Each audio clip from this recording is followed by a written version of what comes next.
আচ্ছা, প্রেম করা কি ভালো না খারাপ? বুড়ারা কইেন না, জওয়ানরা কোন? প্রেম করা কি ভালো না খারাপ? আর একটু জোরে বলেন না। বিয়ের আগে সম্পর্ক করা কি ভালো না খারাপ? আপনারাই বলেন।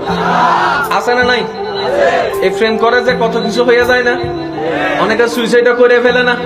অনেকে বিয়ে করার স্বপ্ন দেখে বিয়েও করেন, এমন আছে না নাই? এগুলো সবগুলা কি ভালো না খারাপ? শুরু হয় কোন জায়গার থেকে জানেননি? কোন একদিন স্কুলে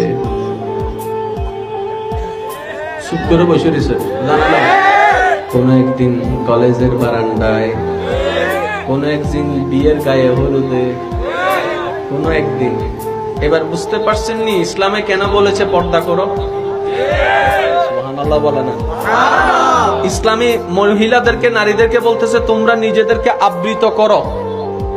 আবার পুরুষদেরকে বলতেছে আবগতুল বসর, তোমরা নিজের চোখকে নিচে রাখো।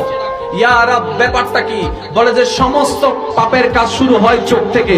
তুমি চোখকে কন্ট্রোল করো, মন কন্ট্রোল হয়ে যাবে। মনকে কন্ট্রোল করো, ব্রেন কন্ট্রোল হয়ে যাবে। ব্রেনকে কন্ট্রোল করো, আফাত ও মস্তক কন্ট্রোল হয়ে যাবে। যখন সব কন্ট্রোল হয়ে যাবে, তুমি মানুষ হয়ে যাবে, এলাকার জন্য নিয়ামত হয়ে যাবে। এবার আমি আপনাদেরকে শর্টকাটে বলে আপনারা একটু খেয়াল করবেন। হাত আগে লড়ে না ব্রেন আগে লড়ে? জোরে বলেন না।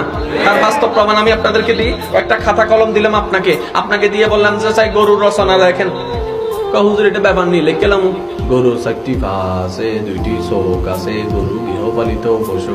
আচ্ছা সত্যি করে বলেন, কলম আগে চলে নাকি ব্রেন আগে চলে? ব্রেন যদি না চলে কলম কখনো। ঠিক আছে, এবার বলেন ব্রেনে জিনিসটা চলছে আগে নাকি মনে আসছে আগে? মনে যদি লেখার ইচ্ছেটাই না আসতো,